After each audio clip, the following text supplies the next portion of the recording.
welcome back to the No BS Spiritual Book Club's live video series. And joining me today to share the stories behind the 10 books that influenced her the most on her life path is speaker, teacher, multidimensional seer, and integration specialist SUZY Miller. If you're not familiar with Suzy's work, let me just give you a hint of what's to come by saying that she's a visionary speaker, a telepathic communicator, a multidimensional seer whose finely honed abilities to read energy and see and communicate with the unseen have given birth to two pioneering and perception shifting programs, Awesomism and The Journey Back to Love, that have transformed the lives of thousands of parents, women and children worldwide. She's also the pioneering author of Awesomism, a new way to understand the diagnosis of autism. And if all that sounds a bit woo-woo, think again, because throughout her career, SUZY Miller has been sought out by and collaborated with professionals in the fields of psychology, social work, education, science, medicine, quantum physics, and healing, all of whom have gone on to record the fact that they attest to her remarkable gifts, as well as her exceptional ability to guide others to develop their own multidimensional awareness and learn to see, feel, hear, and experience beyond this generally accepted reality.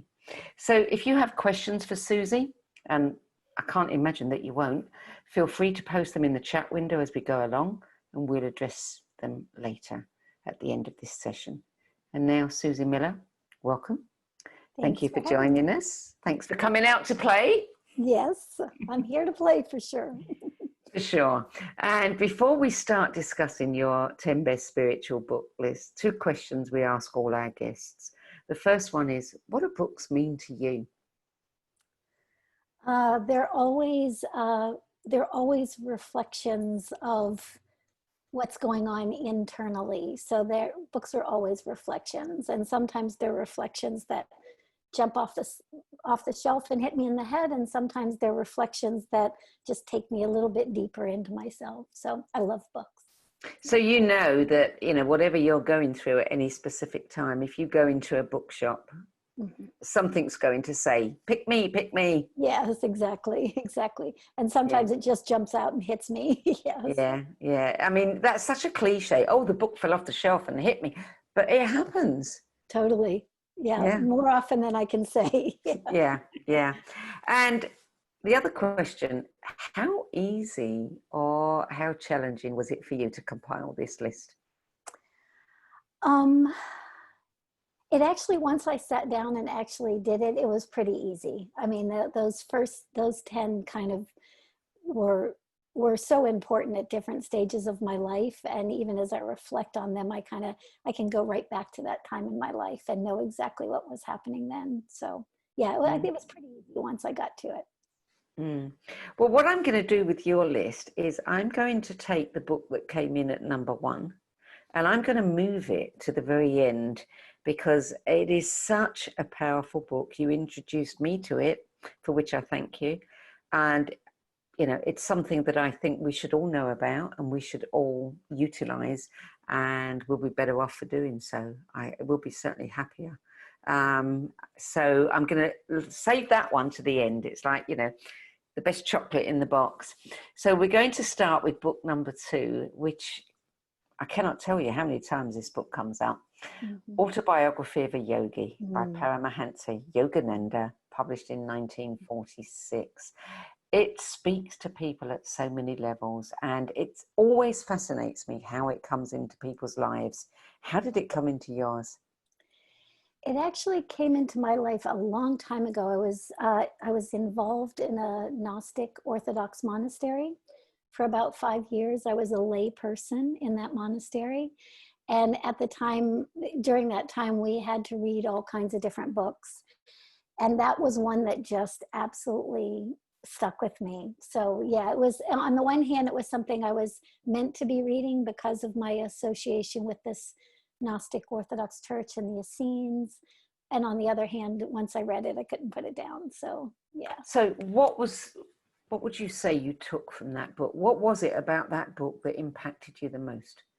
Well, it was interesting because it wasn't what the monks and nuns of the monastery would have wanted me to get from it necessarily. It was really what came about naturally, which was I was just so moved by, I'm moved by this in a lot of different arenas, but when somebody, you know, hears a calling or has a message and they're asked to deliver that message, and in his case, you know, in foreign territory, leaving India and coming to the West and opening that conversation up to people of, you know, starting in California of all places, you know, it's like, so I'm always moved. I'm just really moved when people have that deep of a calling. And I'm also moved by people who introduce things that are not known. You know, it's like I have a lot of empathy for that. So it amazed me. And the other thing too, I mean, I still to this day sometimes will just put that book up on my shelf, like facing me, so I catch a glimpse of it every now and again, because oh my God, those eyes, you know, it's like you can just see the presence and the, you know, intentionality in his face, in his eyes. It's, you know, it's so true that the energy comes through. It comes through, you know, in the title, it comes through in the cover picture, it comes through. You can feel that energy emanating from the page. And that certainly is, I think, a book that emanates a lot of energy. Well, even when he just knew, you know, he's looking for this person that is, you know, his guru or whatever. It's like just to be able to have that awareness internally and know that when he sees him on that street, that's him, you know, that's him, and he's going to have the messages to give. And yeah, and the fact that again he gives the message, but he also has to follow the message, and did beautifully. I mean, you look at what he brought to the world, to the United States. It's just mind-blowing. So it's amazing, you know, to read about somebody who at such a, I mean, you know, his family were fairly wealthy. He could have had, you know, any kind of a life, but from a very early age he knew what he was here to do, and he was uncompromising in following it. And you know, you never read anything about him that, unfortunately, it does happen with some modern day gurus. You know, we hear whispers, rumors, all kinds of things that are designed to, you know, chip away at that glamour and gloss, but you hear nothing about this man other than dedication. yeah, single-minded, single-focused, you know, he was here to do something very specific, and he followed the messages to do it. Yeah. So, and I, you know, I love that word, uncompromising too. Well, you know, Yes. there's someone else with us that I use that word about a lot, and that's SUZY Miller. You know, I don't meet many people that are uncompromising. So when I do, it's always such a delight to me, because I think, wow, there's someone who can't be swayed. There's someone you could be persuaded. That doesn't mean you're not open, but there's someone who knows what they know, and they're not going to be swayed from that. You know, it's written large within them. And that has always been something that, you know, I like that. I like that. Anyway, let's move on to another book that you introduced me to, which is We the Arcturians, A True Experience by Dr. Norma J. Milanovich, published in 1990. And you wrote on the website that when you read this for the first time, you remember being deeply struck by the chapter about how children are raised in Arcturian societies. And given, you know, the work you've done and the book you've written, and you know, the process that you've pioneered, I'm not surprised that that particular chapter did so much for you. But tell us about it. Yeah, it's it hit me because, you know, I'm always looking at the way children are raised. You know, it's like what we teach our children, and I'm always also taken by the fact that kids really don't have any education in really what it is to be human, you know, what it is to evolve through that human experience. And yet in that book and in that particular chapter, the Arcturians are very specific, according to that chapter, in how they rear their children. Number one, parents are chosen by the community to bear children, and they're chosen because they are they're evolved, right? They're aware, they're evolved, and the whole community is always there to support those parents who have those children. So it's not just a decision between a man and a woman, you know, or I don't know what Arcturians look like, but you know, it's like, it's not a decision between that, just that couple coming together. It's really a more communal decision. And in that communal decision, it's like there's also all the support to raise that child through consciousness. And so even when this race, when they go to school, they're educated by the most aware among the community, right? And they evolve through their education process, not based on what they've learned as far as accumulated, as far as cognitive kinds of information. They go to the next grade, so to speak, based on their capacity to give back to the community, to give back to and to support the greater whole. So they're taught from the very beginning to use the consciousness that they've been given, graced with, to offer it back to something bigger than themselves, which, yeah, it made me think of, like, oh my gosh, maybe it wouldn't be so exciting to have people telling you who can have kids and who can't have kids. That's probably not going to go over very well. But I just love the piece about that community was there to support them, and that it was all about evolving. It was all about evolution. So, yeah.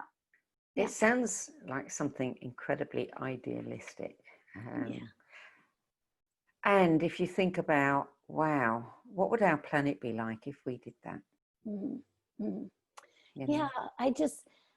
I'm always taken to, even when I meet families, you know, working with families all the time, it's like I meet people, and sometimes people are so conscious of what they're doing and why they're doing it, how they're doing it. And they always strike me too as, yeah, what kind of child does that raise versus, you know, just, oops, you know, we're having a baby and here we go, and oh my gosh, and, you know, haven't worked through my own stuff, and, you know, so it's fascinating to me. Fascinating. Yeah, me too. Yeah, and it is a book worth reading, and I remember exactly where I was when I read that book, and I remember how it impacted me as well. So yeah. The next book, number 3, Falling into Grace, Insights on the End of Suffering by Sandie, published in 2011. I love Sandie. It just makes my heart warm just thinking about it. Yeah, yeah, just such a gentle, kind, clear man. And that book came actually at a time where I was really challenged. I was really kind of struggling emotionally. I was struggling with my own thoughts, and I had kind of come through a period of, you know, like really knowing what I wanted to do and how I wanted to do it and doing that. And then that had transitioned off. And so I picked up that book about that time, and I had actually just left one of his silent retreats when I picked up that book. And what really hit me is that he talks about it from the very beginning. As a child, he became aware that the adults in his environment, they actually believed their thoughts. And he found that so both uncomfortable and kind of, you know, unbelievable that the adults in his environment actually believed what was going through their head. And it was the very first time I went, oh, okay, that's exactly what I'm doing right now. That's exactly where I'm in this suffering.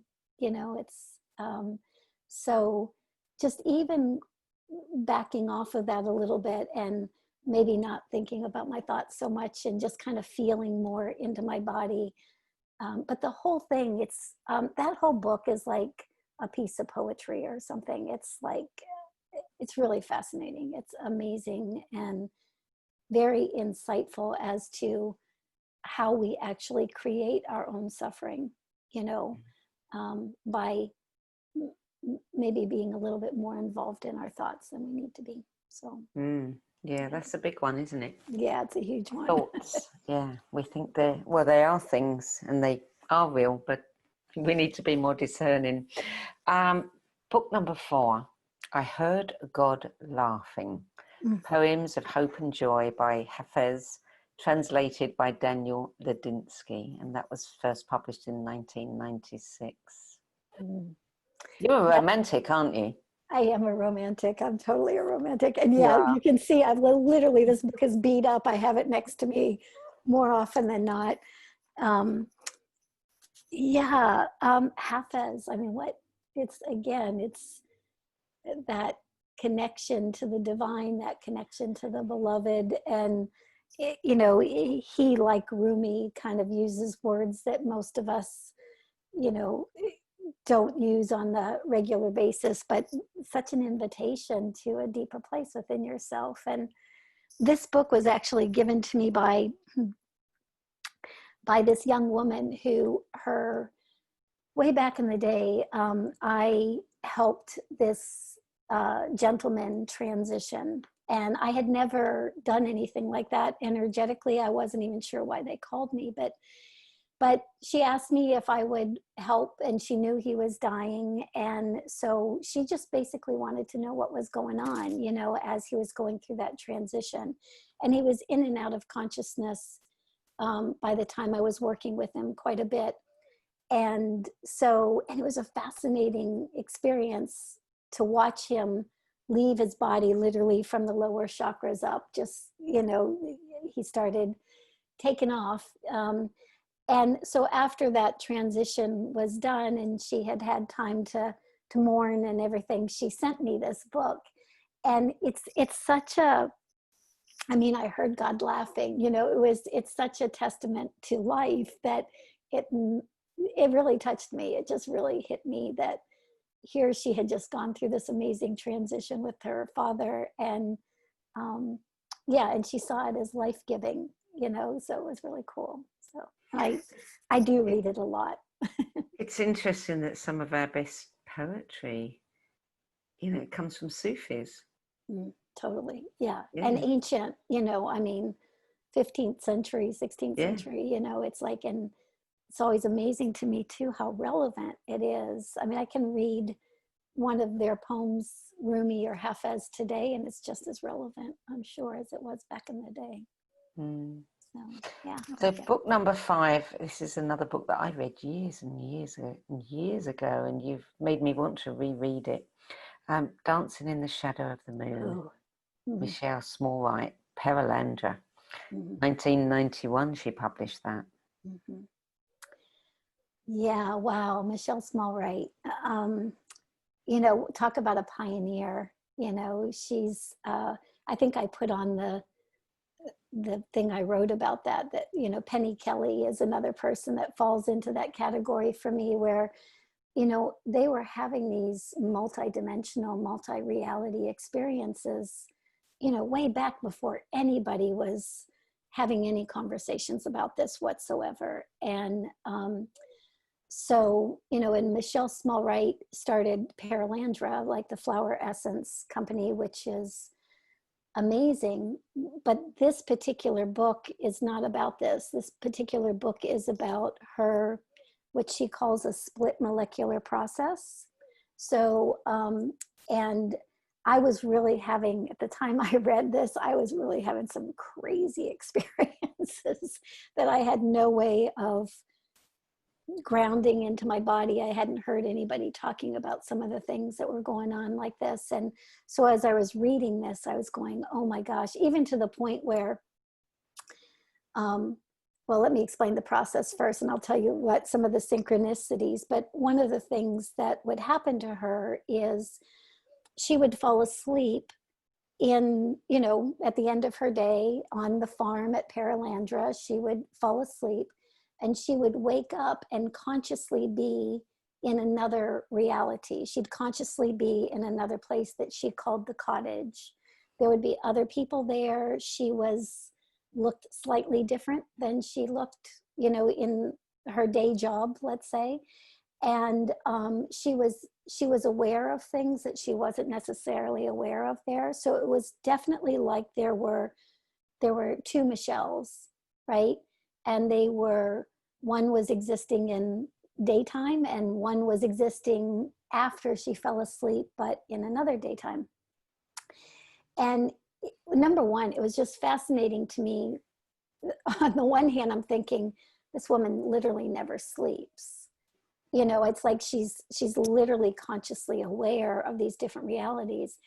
And it really opened me to more of a grounded approach to different realities, you know, to different kinds of experiences like that.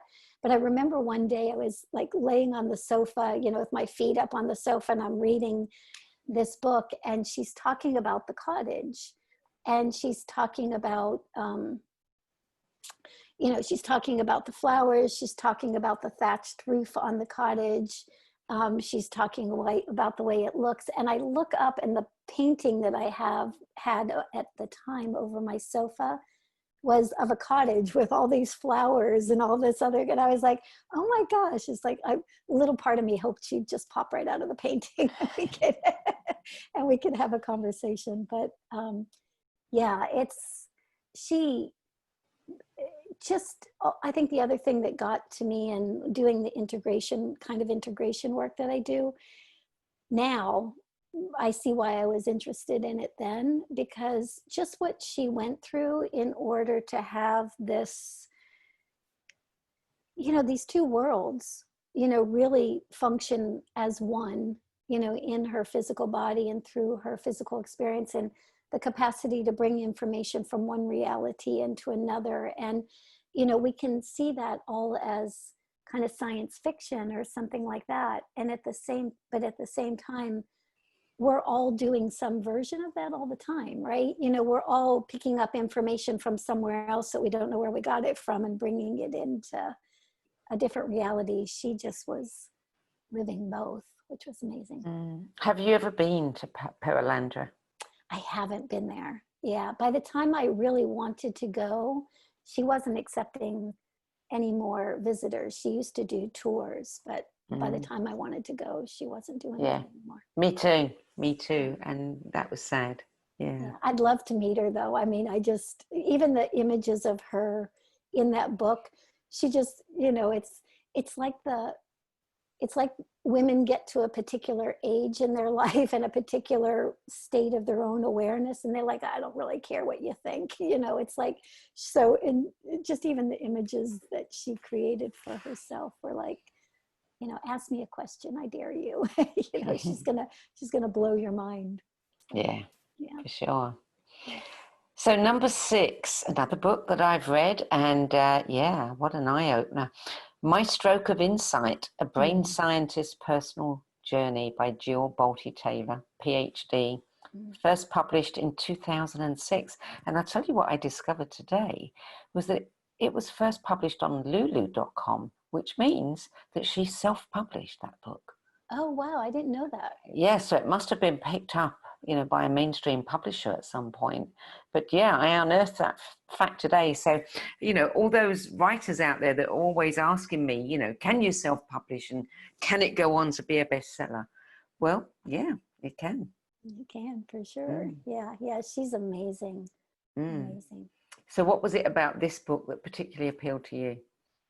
Well, I was actually right in the middle of writing Awesomism, and had come across that book, and it really had an awful lot to do with the fact that she was describing through her stroke. You know, she has a left hemisphere stroke, and she's describing through her stroke how this state of consciousness just opened up for her, and how expansive she became just because that part of her brain was shut down. And working with all the kids with autism that I have and had over the years, this is exactly what they were explaining to me as well, that's how their brains functioned too. And so here was somebody who, a neuroscientist, through her own personal experience, was able to share exactly what the kids have been telling me for quite some time. And again, she's also one of those pioneers. You know, she's one of those individuals who, she could have just kept quiet, you know, especially being a neuroscientist. You know, it's like she could have just kept her mouth shut and had her experience and gone back to work as usual. And again, that kind of uncompromising nature for her too. I mean, she just was not able to, once she had seen that perspective and seen through that lens, she couldn't not express, you know. And I just love that she's out there with the authority of a neuroscientist saying these things about, you know, alternate realities. And it does make me think too, it's, again, we have these ideas that, or I have these ideas that, you know, it's like we're somehow reaching externally for something. But, you know, if you shut off one part of the brain, the experience is different than if you have the whole brain functioning. And if you shut off another part of the brain, the experience is different again. And so I just, I don't know, it made me really also question all the different aspects of reality that are held like just within our physicality. You know, we're usually trying to get away from our physicality to have the experiences, but there's something about going right into the physicality that I think is really fascinating. One of the things that really interested me about this book was she decided to become a brain scientist because of her brother who had schizophrenia, and she wanted to understand it. And when you think about the synchronicities here, because, you know, I have a theory, and I can't say it's anything more than that because I'm not an expert. I don't know that schizophrenia is not a mental issue; it's a spiritual issue. Yeah. And you know, so here's her brother, who may or may not have been having this, you know, spiritual experience. She decides to become a neuroanatomist based on that, and ends up having her own spiritual experience. So, you know, just beautiful synchronicity there. Yeah, they both get to the same place through different means. Yeah. Yeah, Sure. yeah. And that in itself is enough to shift our perceptions. I think one other thing about that book that also got me, and this is related to especially the nonverbal kids with autism that I work with all the time. You know, she was saying that so often people would come into her room when she's in this altered state, you know, and she can't verbally communicate. She's not moving around. And yet she was completely aware of how people felt when they came in the room. She was completely aware if they, you know, thought that, you know, if they were having a bad day, or if they thought that she was just kind of a nuisance to be taken care of, or whatever those kinds of things are. And again, it was something that the kids have said all the time. It's like, you know, you think we're not listening, you think we're not hearing, you think we're not aware, and yet we're picking up probably even more so of that subtle information than you think we are. And so she really gave voice to that for me as well, which was wonderful. So book number 7, Rumi, The Book of Love, Poems of Ecstasy and Longing, 2002. Yes, here's the romantic in you coming to the fore again. Yeah, I mean, come on, it says it all in the title. It's just like Poems of Ecstasy and Love. It's I think I have as many Rumi books as I have anything else. I mean, it's like if I have one author that I have the most of, it's definitely Rumi, or somebody who has interpreted his work. And I do. It's just, I don't know, you know, it's like, especially right now, I mean, the world kind of is like, it's chaotic and it's all over the place. It's like, sometimes I just like, the romantic in me definitely likes just going back to somebody who just touches the soul, you know, somebody who can just open up the heart. And it's like, I don't know, honestly, I can open one of those books in the right moment and I just need a good cry or something, right? And I open the book and there's the words, you know, it's like the tears are streaming down your face before you get through the poem. And so I don't know, Rumi to me is almost like medicine, you know, it's like, it's every time that heart just starts, you know, wrenching up and closing and you're going, okay, I don't really want to do this anymore. This isn't fun. What the heck's wrong with everything? That's where I go. And it's like, okay, just lighten up, soften up. Yeah. So. Well, it brings you back to the core, doesn't it? And the core is love. Yeah, totally. Yeah. And the wisdom and the laughter and the joy and yeah, it makes you wonder if that's what it really is like to be that connected to your own source, you know.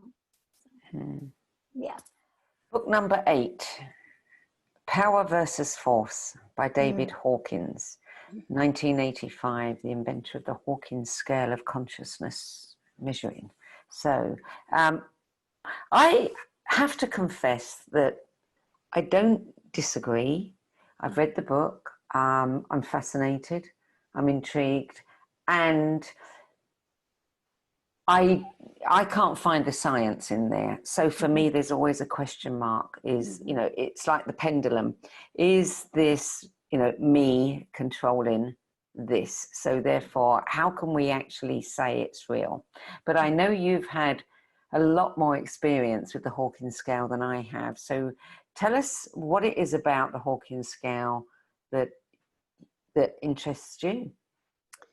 Yeah, I think I get what you're saying, Sandie, about the pendulum and scales like that. And quite honestly, I'm a little bit hesitant. I mean, I've had people, you know, calibrate me, as they say, through the Hawkins scale. I've had various people calibrate me over the years, and they all calibrate you a little bit differently, you know. And so there's clearly a human factor, you know, that comes into play.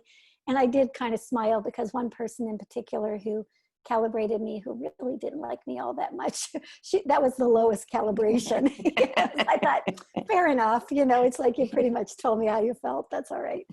And but what I did like about Power versus Force is I liked the scale itself. I think the languaging of the way that that's laid out gives us really, you know, where he talks about, you know, he'll talk about joy being at a certain frequency. He'll talk about guilt and shame, you know, being really at the lower end of the frequency band. And that makes really good sense to me. And I liked using that to say, okay, well, either this is where I am, or maybe this is where one of my clients are. And if we can move even that incremental, you know, from, let's say, anger and frustration, or maybe we move from guilt and shame to anger and frustration, right? That's just enough of a tipping over the edge that it changes the frequency. So I liked that book for that reason. I was also spending a lot of time with Bill Tiller at that point because we were working on the autism intention experiment.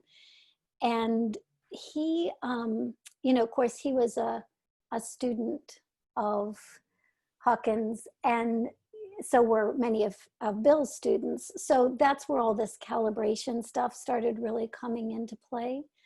And yeah, I also liked, I'll tell you one thing I liked and one thing I didn't like about that. The thing I liked is I liked the idea that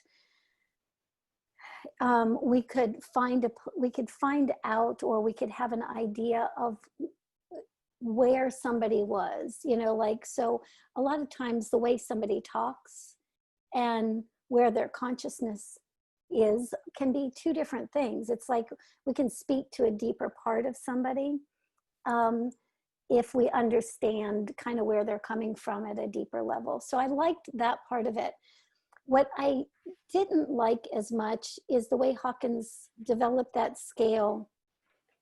You know, he had like a Christ or a Buddha or a Jesus, whatever, up in the 600s, right? And then something like guilt and shame's down like at 20 or 30. So, but in my belief and my experience would say that no matter who a soul is that is here, no matter how evolved they are, they would have continued to evolve. And so something about a stagnant, that number is stagnant. It's low is here and high is there, never quite resonated with me. I think about that about a lot of Rudolf Steiner and the Waldorf school. You know, it's the same kind of thing. Rudolf Steiner, if he had still existed, you know, today, not just in the 1920s, and he would have evolved beyond what he knew even then, and he was brilliant then, right? So anyway, that's part of the book that was not as exciting, but it did make a huge difference for me to see it that way. Good. Okay, yeah. Book number 9 is The Sanctity of Human Blood. Vaccination is not immunization, by Dr. Tim O'Shea, and that was published in 1999, which for you was a very pivotal year. It was. He came along right at the right time. Yeah. Yeah, I mean, you know, in 99 is when I had my experience with my little autistic friend who kind of blew my world open. And, you know, in part of our conversations, he was sharing with me that the vaccination was actually what kind of set him on his journey with the characteristics of autism. And once I started to really look into this back in 99, there wasn't really much written back then. There wasn't really much being said about it, but this, I think Tim O'Shea was a chiropractor actually, and he had written all of this information proving that, you know, this whole concept that vaccinations are not immunizations. So when you get vaccinated, you're not protected against anything was his. And it was just the way he laid it out was so significant for me that I literally went to my husband at the time and said, all done, no more vaccinations for our kids. And it really, there was enough science in it, there was enough information in it. And based on what I was hearing from my little autistic friend, the combination of the two, I mean, so my youngest daughter she's 23 now, and she hasn't had anything since, I think the last thing she got was when she was 18 months old, but she hasn't had anything since then. Yeah. So. Yeah, and this unfortunately is becoming a really loaded topic that people cannot discuss, you know, intelligently and impartially. So, you know, it's a shame that this is happening in the world. And I don't know how one resolves it. It's not a conversation I engage in, you know, a great deal, but I know it must come into your world frequently. Yeah, it's one I have an awful lot of the time. And what's interesting to me is that about right now is that this is coming to the forefront now. I mean, people, you know, back in 99, you know, nobody even really questioned their doctors, let alone, you know, what's going on now. And so we're really taking a good hard look at this, which is wonderful. And even just as a funny side note, my ex-husband, who you can imagine, you know, back in the day, and, you know, executive and all this other stuff. And I'm telling him I'm having weird experiences with kids with autism, and we're not vaccinating our kids anymore because of it, you know. So he was like, okay, whatever, and just wasn't really buying into it. And just probably within the last month, I got a Facebook message from him, And he said, oh my gosh, Suzy, he goes, I'm looking into all of the stuff that's coming out about vaccines. And he said, you've known this from the very beginning. And it just like, oh, my heart just went, yes, this is so good. Yeah. So, Yeah. Yeah. Okay, we're now going to go to book 10, which is really book 1. I think the book that is the top of your list, and yeah, I know why it's at the top of your list. The Presence Process, A Healing Journey into Present Moment Awareness by Michael Brown, published in 2005. And I know you're doing this for the 7th time. What do you like about it so much, Suzy? You know, it's like this process, I swear to you that if you could, I could tell people to just buy this book, go home and don't do anything else for the rest of your life other than do this book. And I promise you'll wake up. I promise you'll be more and more aware of who and what you actually are by the end of it. So I go back to it over and over again because it just has this amazing way. This is a man South African man who had a very debilitating disease that was causing the nerve endings in his body to just fire all the time. So it was excruciating for him to be touched, and he was feeling it not only externally, but internally. And he basically, went to the medical professionals. He went to all kinds of healers. He went to all kinds of, you name it, he did all of it. And basically the bottom line was that he was either going to be on medication for the rest of his life, which he was told most people commit suicide on this medication because it just numbs you out so much that life feels lifeless, right? So he had that option, or he had the option of being in this excruciating pain all the time. And so, of course, none of those were options that he wanted. And he basically, it took him 8 years to develop this process. And basically, it's a process where you basically are present to the emotion that is arising within you.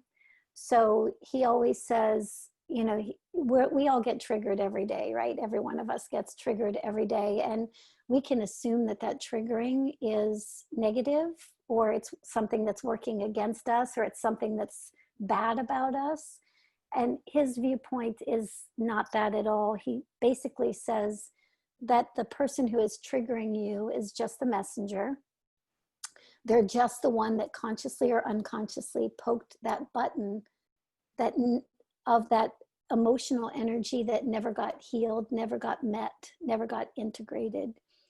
And so what he says is the messenger comes up, you dismiss the messenger, and instead of pointing your finger out and, it's your fault, it's your whatever, no, it's bring that information back into yourself and just be present with what's arising, right? And as you're present with what's arising, you're naturally going to get the message.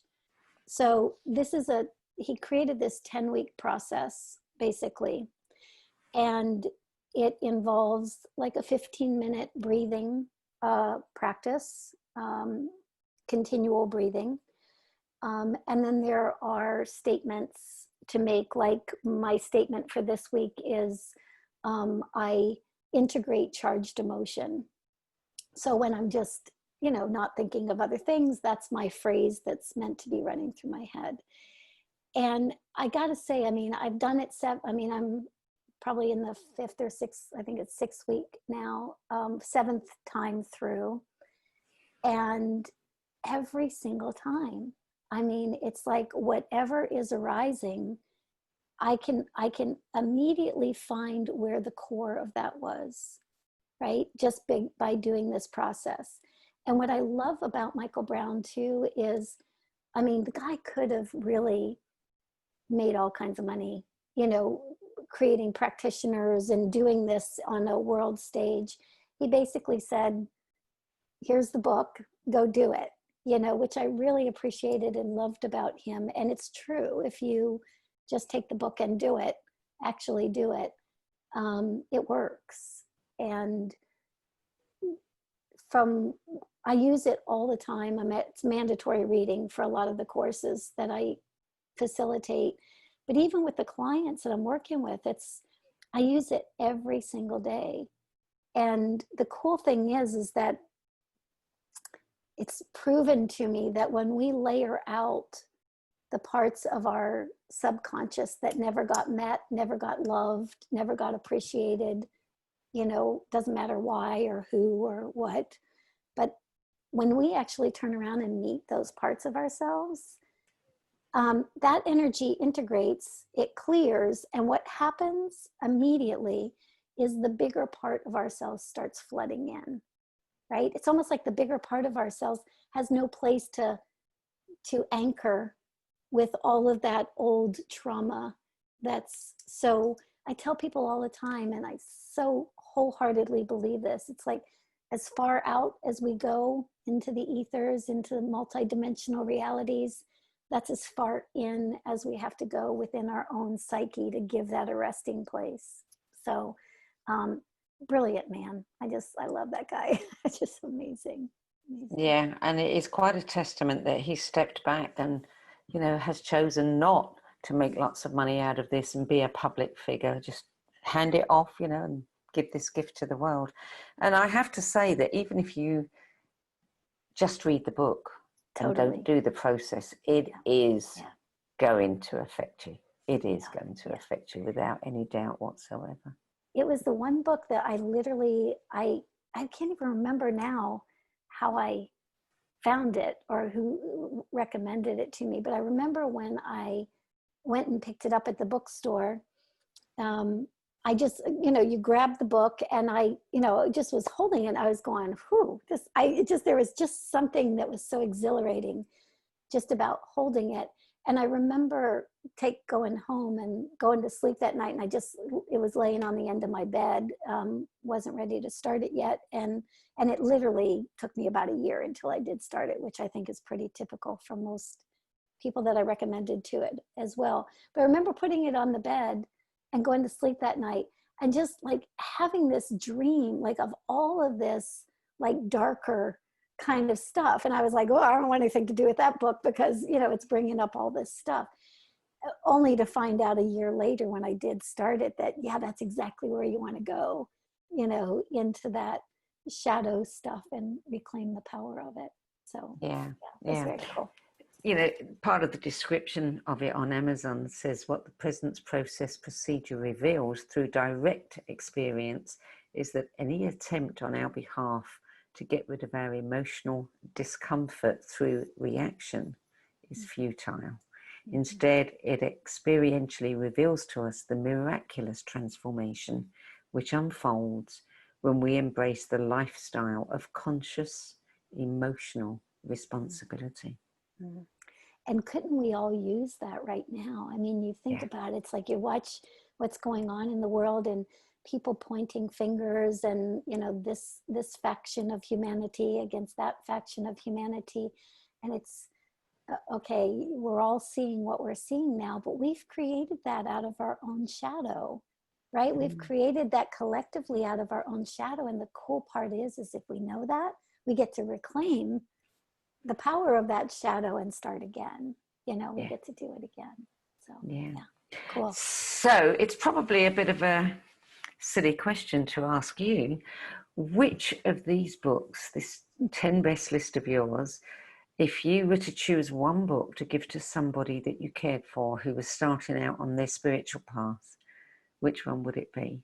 That one for sure. Yeah, the presence process. Yeah, no doubt. Yeah, no doubt. Good. Okay. And there is something else we always ask our guests. I always ask for keywords on their page, descriptive words, nouns, things that they would use to describe themselves. And we always get the typical, the biographical, the author, the teacher, the speaker, the whatever. And, we've got all of those for you. But I want a word from you, one key word that maybe not many people know about you. Maybe your best friend might know, or your family, your kids, something that reveals Suzy behind all of this incredible expertise that you have. What would it be? Mm, yeah, This is where you get naked. yeah, exactly. Well, that could happen too. My kids would know that. Yeah, for sure. Well, actually, yeah. Uh, Cleaning house in a tutu. Yeah. And my response to my daughter was, when she brought her friends home, is, "Hey, I have my clothes on, so that's good." You know, it's like a clothes in. But I would have to, I mean, I'm a dancer. I'm a dancer. I'm like, so, yeah, and I'm a crazy dancer. You know, authentic movement is my thing. So, So can I add a word to that? yeah, uncompromising. Well, 2 words. Okay. Uncompromising fairy dancer. Oh, there we go. Yeah, I Yeah, think that yeah. works. Because Yeah. I think that the dancing has this incredibly free, you know, Mm. fey-like quality to it, Mm-hmm. you know, and Yeah. I can see you running around the house, you know, Yeah. With with my your duster tutu. and your tutu. Yeah, for sure, for sure. That's wonderful, Suzy. This has really been interesting. There's a couple of questions that I wish to ask you about your own book. But first we're going to open it up for questions, and I think, let me just have a look. There have been people who've asked about, you know, the actual titles that you've mentioned and made some comments on the things you've said. But we have a question from Jane, who says, can Suzy talk about her own guidance? I'm not quite sure, you know, in which arena you're asking that. I don't know if you want to be a bit more specific. Do you need Jane to be more specific, Suzy? Um, unless she wants me to offer something, and then if I haven't hit it on the head, then maybe she can redirect me. I'm not Yeah. sure whether she's asking about, you know, wow. Okay, who are your sources? Who are my sources? They've changed over the years, quite honestly. When I very first started, um, I when I very first had my first opening, I had all kinds of different energies, which I considered to be guides or those kinds of things, come and start show me how to do different things. I had an Aborigine come in and teach me light language. I had a woman, Polynesian woman, who came in and taught me how to do like psychic surgery, like work with laser hands. And for whatever reason, honestly, I think that at that time, I was a clinical speech language pathologist, so I'm a see it to believe it kind of chick, you know? And so at the time, I think I had all of these energies or experiences that were external to me so that I could believe it. And so those guides over time began to integrate. And when they would integrate, they would leave. And at first I didn't understand that. I didn't understand that everything that I was seeing was part of me. So ultimately, my sources are all that is, ever has been, ever will be. You know, it's source itself. It's all that is, and those supports and those awarenesses of myself have come in different ways and in different ways as I have been integrating that awareness, you know, within myself. And I will say that this last round through the presence process is probably gotten me closer to the experience now of really feeling like that information is my source is my information, and the information is my source. So they're both and one and the same. Yeah, I hope that answers. You've also been question. channeling the collective consciousness of the children for a long time. Yeah, yeah. You know, yeah. and I would say that as somebody who, you know, has been in this arena a long time and spent quite a few years steeped in the world of the new kids, I think that, you know, yours is the first voice. You've been the voice of those children. And you have been, I think, one of the loudest voices, if not the loudest voice. I think what I didn't realize, honestly, at first, Sandie, was that, again, the collective consciousness of the children was coming in like as an external, at first as an external, perceived as external. And I think what I didn't realize until a few rounds through the presence process, honestly, was that again, they are me and I am them, and it's like, and I think this, and this is just my query, my own personal, but I look at all the beautiful people out in the world who channel all kinds of different information. And I've had this conversation with a lot of them. And my question is always, is that perceived as outside of you, or is that perceived as something that is part of the totality of who you are? Right? It's like, why does one person channel the archangels, somebody else channels the galactic realm, somebody else channels the collective consciousness of the kids? Is it because there's a resonance in there? It's part of our totality. And at one point, I remember the kids saying, especially when that voice kind of died down for a while, as an external voice. And I just remember meditating one day and hearing them say, we've got you and you've got us, so it's just one and the same. So, yeah. I as we, yeah. Me as us, for sure. Your book, Awesomism, A New Way to Understand the Diagnosis of Autism.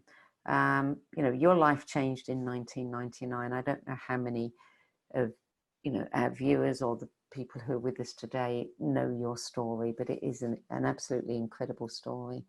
And it is, the book shares your story, and of the child, Riley, is it Riley? That right. Blew your circuits wide open. And here we are, 21 years later. And everything that you have learned over the years, everything that you've been sharing, everything that you have voiced on behalf of the collective consciousness of the children has come to pass.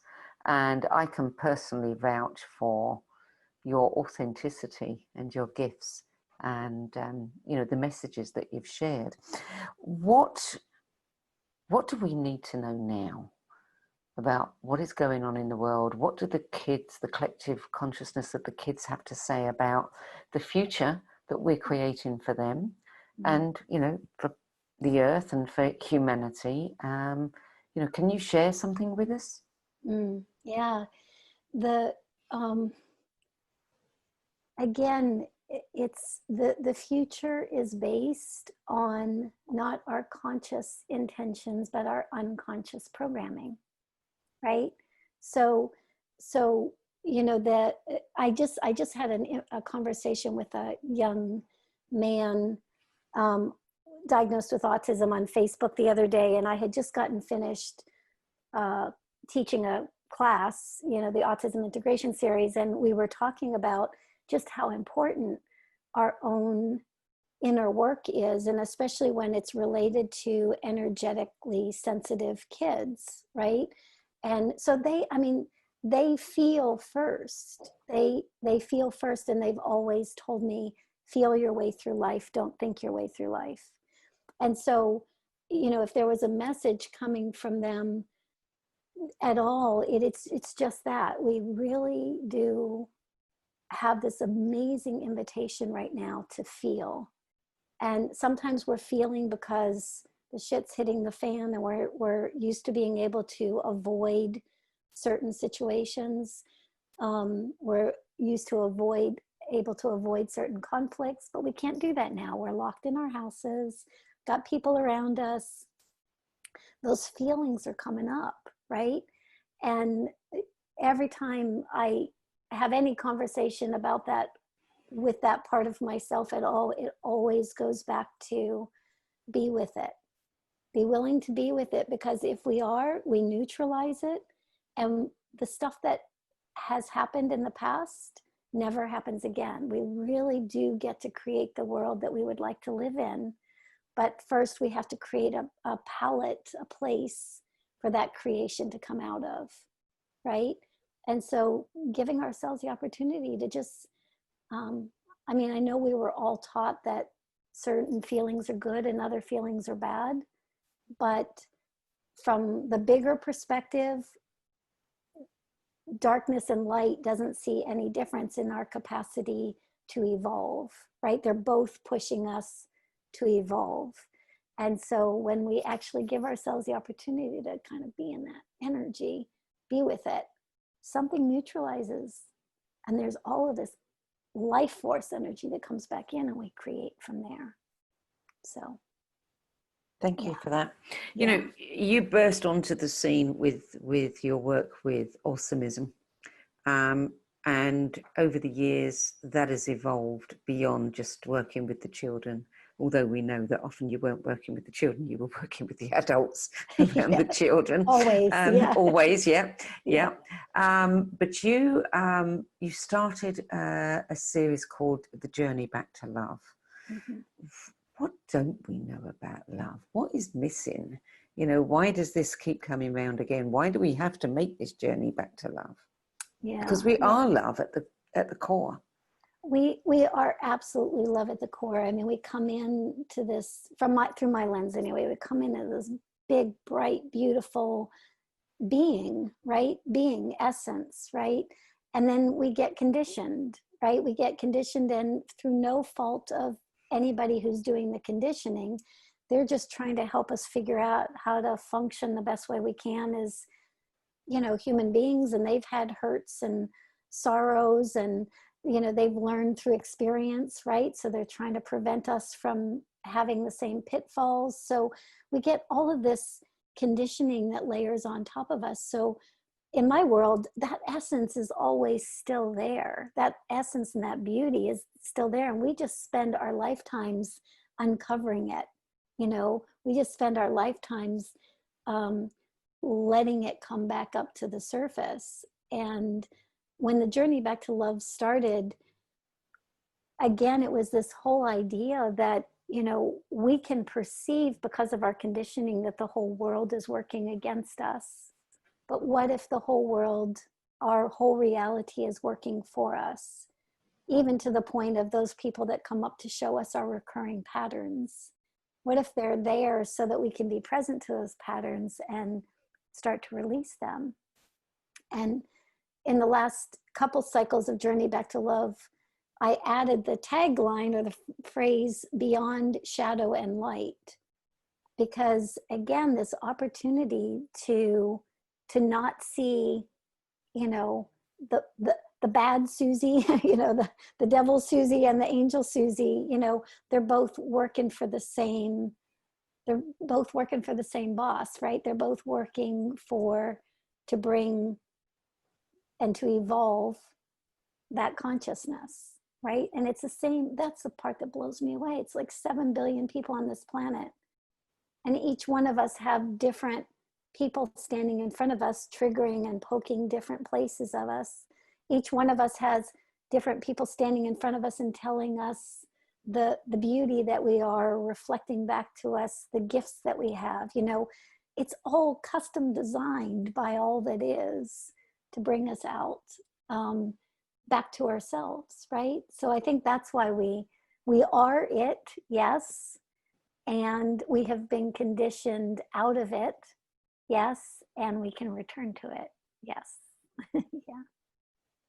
Okay, and the last question from me, at least, is that you describe yourself also as an integration specialist, and I know that integration is a really important word to you. Mm-hmm. What do we need to integrate, and why do we need to integrate? Well, Michael Brown actually was the one that helped me change my languaging around that, because, you know, most people perceive what I'm about to talk about as healing, right? They'll say, oh, well, you're a healer, you do healing work. And I remember I was working with an awful lot of kids at that point. I remember talking to them about that, or the collective consciousness of them about that. And they would say, we're not broken. We're not, just like none of us are broken. None of us is broken because we're conditioned, right? We're just conditioned. And so what happens if we can actually integrate that conditioning? And to integrate it, simply in my words, or in my experience, means to move it back to what it originally was, right? What it originally was, always will be, always can be, is that source self, that essence, that being. To me, that's love, right? The conditioning's what's on top of it. And so, yeah, to integrate for me is to move beyond that conditioning, right? Or to see where we're conditioned so that we can begin to function again from what's already there. Yeah. Thank you, Suzy. Tell us about your monthly energy sessions, because I know this is something you've been doing for quite a few years, and they just keep growing and growing and growing, and it's an incredible experience. So for those who don't know, explain what they are, what happens. Well, right now they're actually weekly energy sessions. I think when COVID started, I just decided that we would just do it every week instead of once a month, because it felt like that was needed. But it really is the collective group that comes to those calls, whether they're on the call live or whether have just paid for the recordings or those kinds of things. They're the ones that know everything. They're the ones that have everything in the field of their own consciousness about what might be beneficial to integrate in that particular moment. So literally we get on the call and I ask them to bring up whatever they want to bring up in their consciousness. A lot of times I'm sure that's them just thinking about what's going on for them at that moment. And as they flag that information, then it's very easy for me to see what that looks like and what that might require in order to be integrated. So we do a piece of energy work each Monday. And we base that energy work is based on the people who are there and also based on the energetic environment and what we can actually, how we can align with it. So we work with it instead of against it. Yeah. Yeah, it's fine. I love it. Suzy, it's always a pleasure to talk to you. And I consider myself very privileged to have you as a friend, and I can pick up the phone anytime.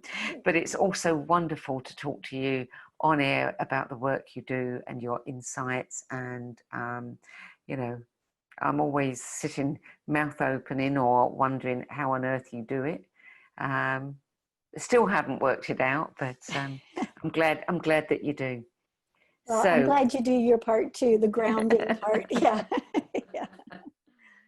So, Suzy Miller, thank you for joining us today. For anybody who wants to know more about Suzy's courses, the Journey Back to Love, her Awesomism courses, and her weekly energy sessions, go to SUZYMILLER.com, and I think you'll be able to dip into, you know, everything. You'll find something that really appeals to you, I'm certain for that. So, Suzy Miller, again, thank you for joining us. Thank you. Thank you. And thank you to everyone for joining us as well. It's really fun to do this with you. We'll be back next week, and I look forward to seeing you again then.